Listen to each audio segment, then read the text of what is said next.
Monsieur le Président, Monsieur le Ministre, Messieurs les ministres, mes chers collègues, dans le cadre des politiques de décentralisation territoriale, les transferts de compétences entre l'État et les collectivités territoriales se sont multipliés. Et comme le stipule la réforme constitutionnelle du 28 mars 2003, aucun transfert de compétences entre l'État et les collectivités locales ne devrait s'effectuer sans transfert des ressources correspondantes. Mais dans la pratique, malheureusement, la situation est assez différente puisque l'État ne fournit pas aux collectivités les moyens nécessaires pour prendre en charge ces transferts. En réalité, l'État demande toujours plus aux collectivités, mais ne leur transfère pas de nouvelles compétences tout en leur accordant toujours moins de moyens. Je veux prendre pour premier exemple le département de la Seine-Saint-Denis avec la question du RSA, où vous savez qu'au moment où le RSA a été transféré,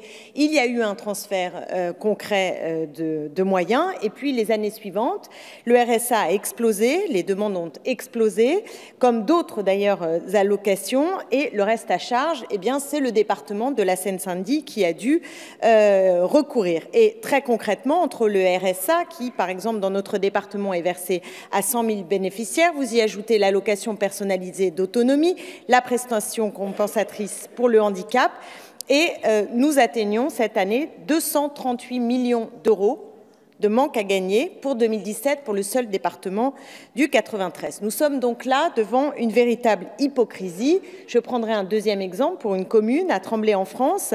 On a de nombreuses charges qui ne sont toujours pas compensées par l'État. Le maire de la ville, François Asensi, évalue ses dépenses à près de 3,5 millions d'euros.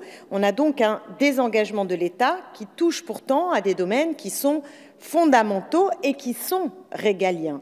La désertification médicale et la tranquillité publique, par exemple. En Seine-Saint-Denis, pour remédier à la difficulté d'obtenir un rendez-vous médical, la ville de Tremblay a développé une action volontariste en mettant en place un centre de santé qui délivre près de 30 000 rendez-vous par an et permet à 7 000 patients d'avoir accès à des soins de santé.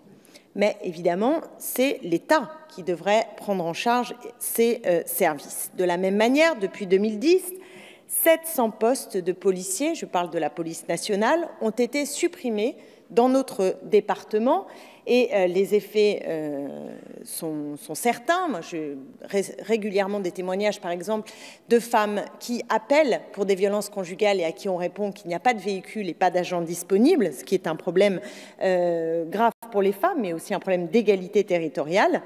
Et donc, malgré la baisse des dotations de l'État, on a tenté à Tremblay de répondre à la difficulté en mettant en place des effectifs pour la police municipale qui ont donc été doublés pour assurer la tranquillité des habitants et pour pallier, il faut bien le dire, à la défaillance, voire la faillite de l'État. Et je le rappelle une nouvelle fois, tout cela sans transfert des ressources correspondantes. Alors, c'est vrai que je vous parle de la Seine-Saint-Denis parce que j'en suis élue et que c'est un département qui voit particulièrement bien cette faillite, mais cette question se pose à l'échelle nationale et je vois très précisément les conséquences de ce désengagement de l'État. Et malheureusement, ce quinquennat qui démarre, non seulement ne fait pas exception, mais a déjà commencé à aggraver la situation puisque le gouvernement a décidé de faire porter l'essentiel de la réduction des déficits publics par les collectivités territoriales. Je rappelle, 13 milliards d'euros sur 5 ans. Et donc, on a un des outils privilégiés qui est mis en œuvre, c'est-à-dire la réduction drastique des dotations pour les collectivités locales qui est en marche. Certaines villes, comme Tremblay en France, en pâtissent considérablement. Depuis le début des années 2000, la ville a été amputée de près de la moitié de ses bases fiscales et pire encore, l'État n'a cessé de réduire à portion congrue ses dotations, représentant pour la ville une perte sèche de près de 17 millions d'euros depuis 2014. L'État demande des efforts sans cesse plus importants aux collectivités, mais la Cour des comptes, habituée à pointer du doigt les collectivités locales, insiste cette fois sur les efforts d'ores et déjà mis en place par celles-ci. La Cour constate même que depuis 2 ans, ce sont les collectivités locales qui ont porté la réduction du déficit public de la France. Aujourd'hui, la politique austéritaire vantée par le gouvernement met en danger des collectivités dont les budgets, il faut bien le dire, parfois touchent désormais à l'os. Et la suppression totale de la taxe d'habitation, qui est prévue pour 2020, risque d'aggraver un peu plus la situation, parce que quel sera l'impact pour une ville, par exemple comme Sevran, alors que la taxe d'habitation représente 18 millions d'euros au budget de la ville. À Sevran, 19% de la population était exonérée de cette taxe. Ils seront, après la réforme, 87%. Évidemment que ces données ne sont pas les mêmes si vous allez à Rambouillet, à Saint-Cloud ou dans des villes qui sont plus riches. Les villes vont donc perdre un levier fiscal important, d'autant que des questions majeures sur la compensation de la taxe par l'État ne trouvent toujours pas de réponse satisfaisante. C'est dans ce contexte que l'État souhaite mettre en œuvre un nouveau dispositif, la contractualisation pour les collectivités avec les collectivités. Le gouvernement a publié une circulaire portant sur cette contractualisation entre l'État et les collectivités dans le cadre de la loi de programmation des finances publiques 2018-2022. Ces contrats, d'une durée de 3 ans, prévoient que les 322 collectivités territoriales les plus importantes, dont les dépenses de fonctionnement dépassent 60 millions d'euros, soient soumises à une limitation de leurs dépenses de fonctionnement de 1,2% par an, inflation comprise. Comme de nombreux maires, je suis et nous sommes farouchement opposés au principe même de ces contrats qui portent atteinte à la libre administration des collectivités.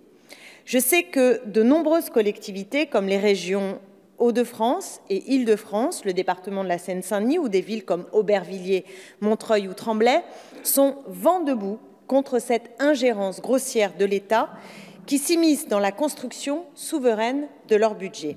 Car, mes chers collègues, ces contrats n'en ont que le nom. Ils ne sont pas négociés volontairement entre les différentes parties, ils sont en réalité imposés aux collectivités.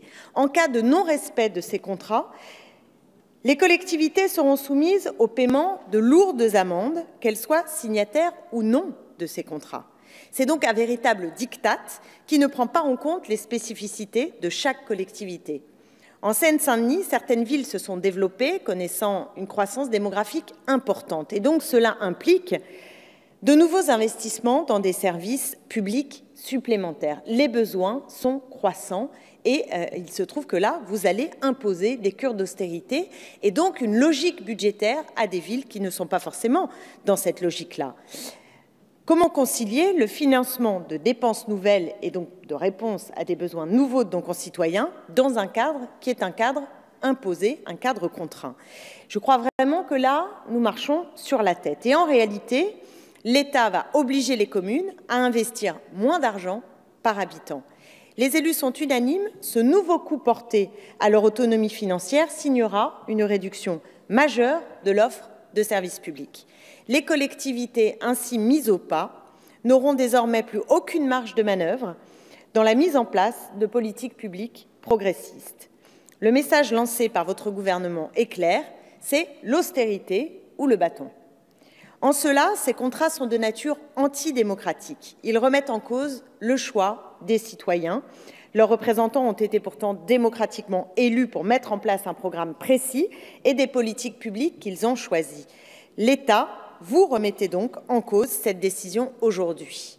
L'enjeu est simple, imposer l'austérité et réduire toujours plus la dépense publique, mettre en concurrence les territoires et laisser les services publics de proximité aux mains du secteur privé, au mépris de l'égalité entre les territoires.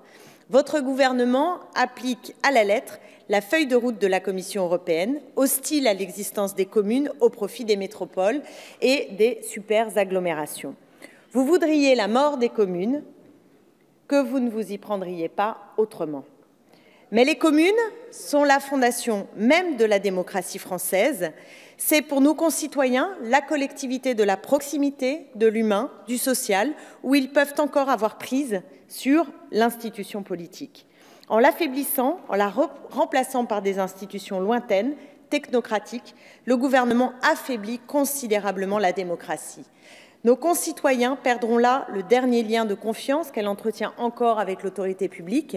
Et c'est pourquoi, à la lumière de ces éléments, Nous soutenons la proposition de résolution déposée par le député de Courson, car il est urgent de sortir de la logique comptable imposée par Bercy et par Bruxelles. Je vous remercie. Je vous remercie, Madame Hautain.